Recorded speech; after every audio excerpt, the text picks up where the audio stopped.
Open source economy. So first open source took on computing. I mean, when open source first came around, Microsoft was totally against it, and Microsoft was the behemoth. Now Microsoft, bought GitHub, which is kind of a complete 180, obviously, and Microsoft is, embracing open source, as is IBM.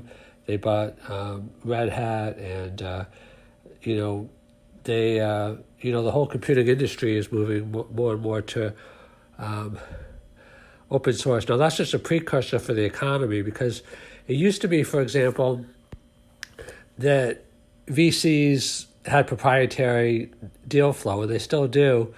It was kind of a locked system, like Microsoft used to be a locked system, but it's harder and harder for VCs to compete against things like SoftBank. I've already done a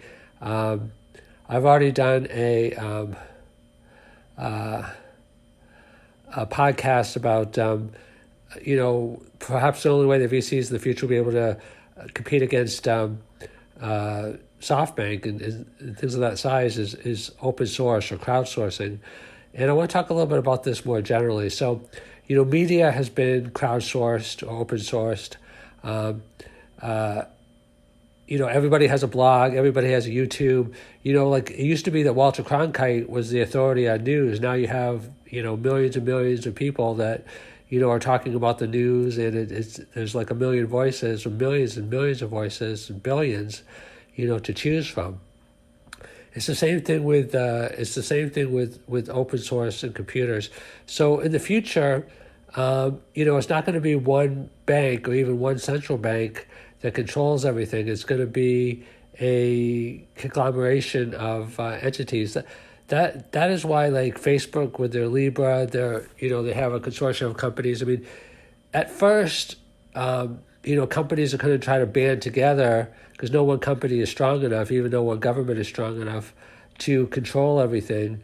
But eventually, there's going to have to be, people power, because even if you control the products, you also need, customers to buy in the system. See, right now, the internet, you could argue, is it company powered or is it, consumer powered? What happens is consumers don't necessarily band together. So, technologies don't always 100%, go towards consumers, because like you have Facebook groups and you have a lot of different things where consumers aggregate.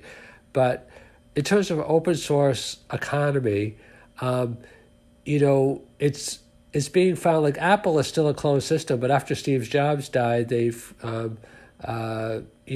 less and less and less influence in terms of innovation.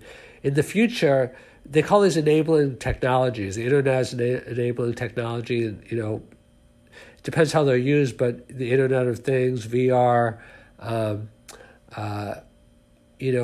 artificial intelligence can also be enabling technologies. Any new technology can be enabling if it's used well.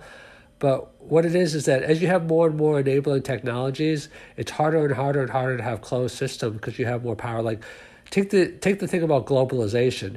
Like 500 years ago, when everybody lived on a farm, or in the Middle Ages, you didn't have reach. You didn't have community on a more than a very local scale.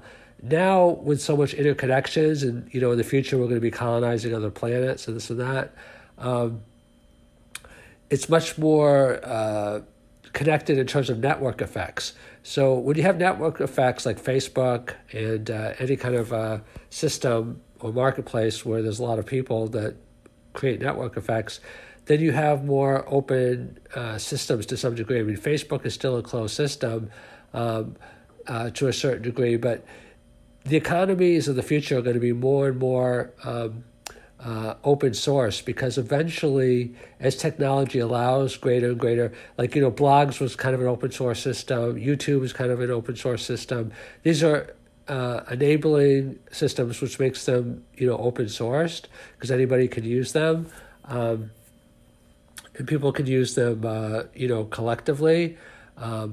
So one final distinction. There's a difference between enabling and open source, obviously, because open source, everybody contributes to the same thing, or can potentially, like GitHub, whereas YouTube is kind of an enabling technology where people don't have like mega YouTube channels.